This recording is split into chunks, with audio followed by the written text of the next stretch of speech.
All right, hello everybody. Welcome to another IELTS Academic Task 1 writing video, this one on bar charts. And as always, big focus here on analysis and then how that helps us get better grammar. I imagine you're trying to get a 6.5 or a 7, so if you learn and internalize the ideas and concepts in this video and practice them, you will get to that higher score. So a couple of things before we start. Just some advice I always like to give. One, I heard this last night in a documentary. Practice till you can do it right. Then practice till you can't do it wrong. This is so important in your IELTS journey, your writing journey, and your English journey. Remember, language is not a skill. It is a habit. Either you do it and you know it right, or you do it and you know it wrong. So remember, practice is the key point. Following up on that, knowing is not enough. It's great. You watch this video. It makes sense. You feel good about your future. 2 days later, it's gone. So you have to practice everything in here. Analysis and organization. When it comes to your IELTS test, one thing that a lot of teachers do not talk about is how to analyze the data and organize your answer.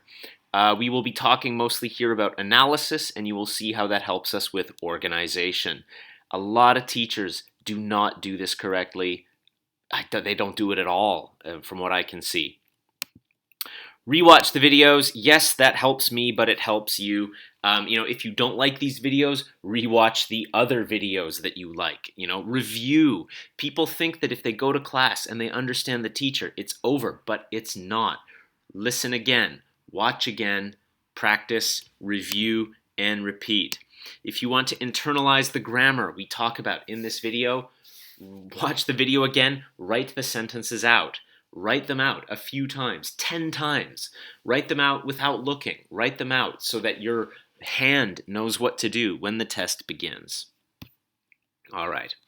Let's get on to it then. Have a look over here. We've got a big, beautiful IELTS Task 1 bar chart. I tell you what, I'm not going to introduce it. You go right ahead. Read it. Take 5 minutes, analyze it, make notes. I think this one's a bit easier, but press pause right now, and I'll see you in 5 minutes when you're finished analyzing. Welcome back. All right, I'm sure you all did an excellent job reviewing and analyzing. Let's take a look at the key points here. As I said, this one's a little bit easier. We've got household accommodation that is owned and rented accommodation between 1918 and 2011.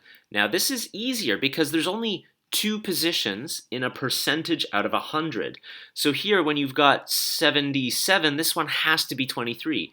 If this one increases, this one must decrease the same ratio. So this one's a bit easier in that way. There's only 2 values. Both of them change their initial positions. One of them's high, it goes down. One of them's low, it goes up.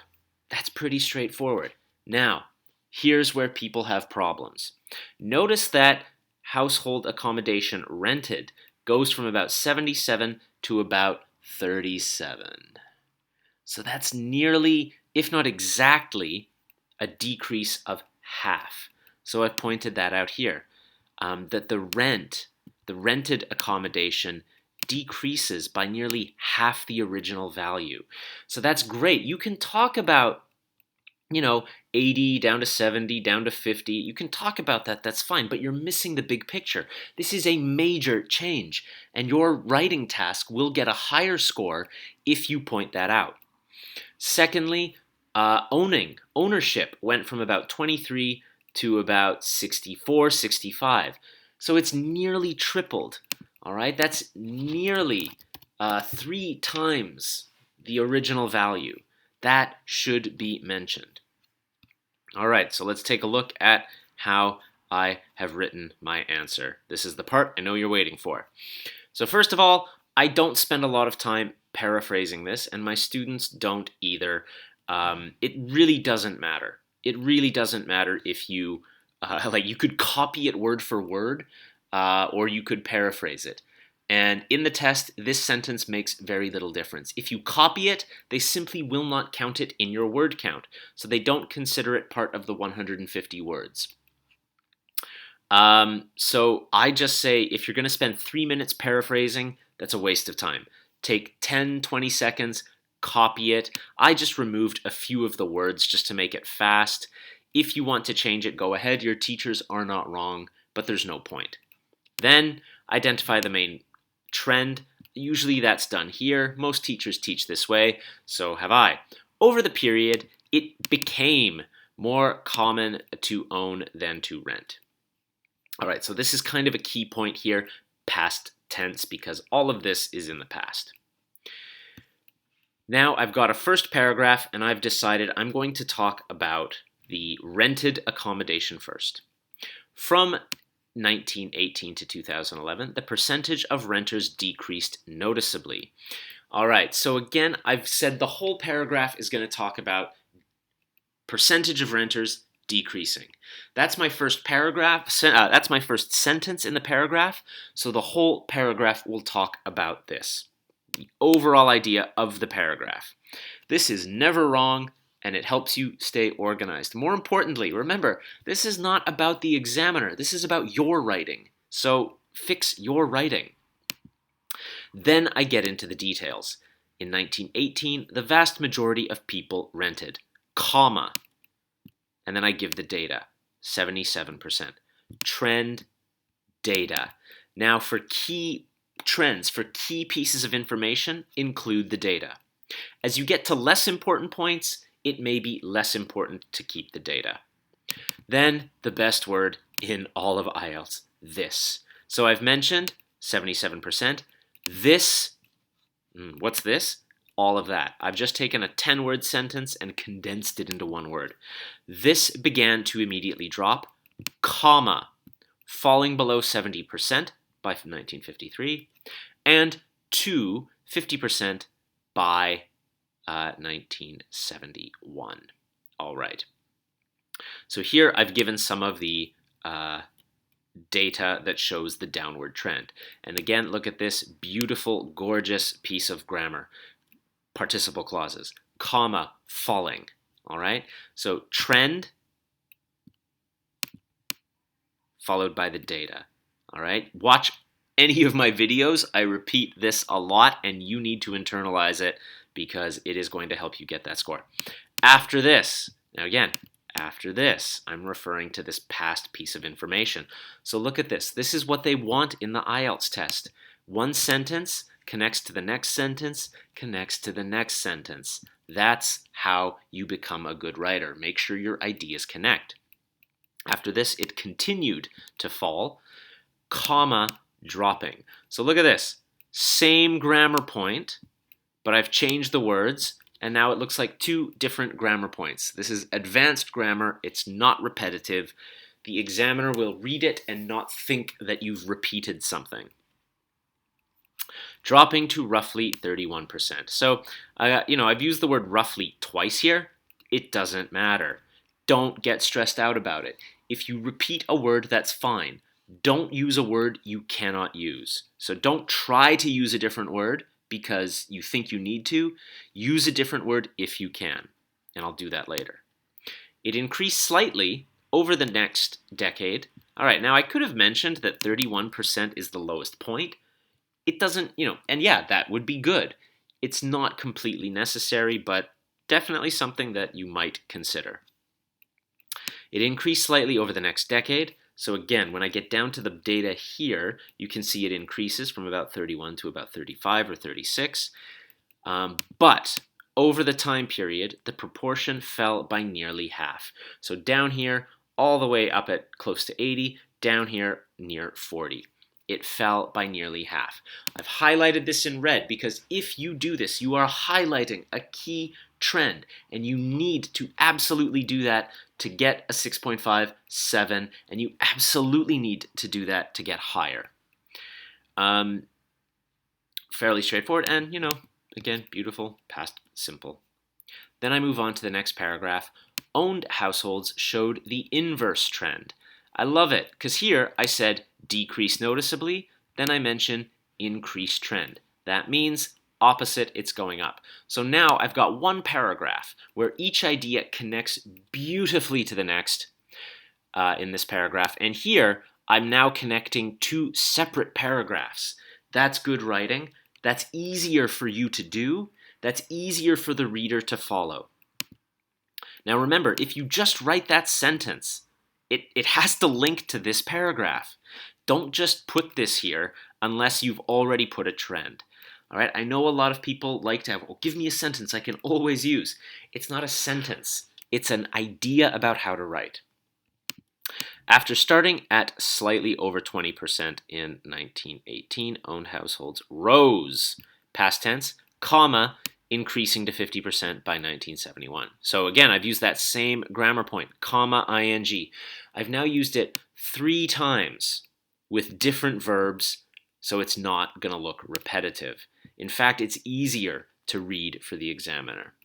At this point, it was equal to the amount rented.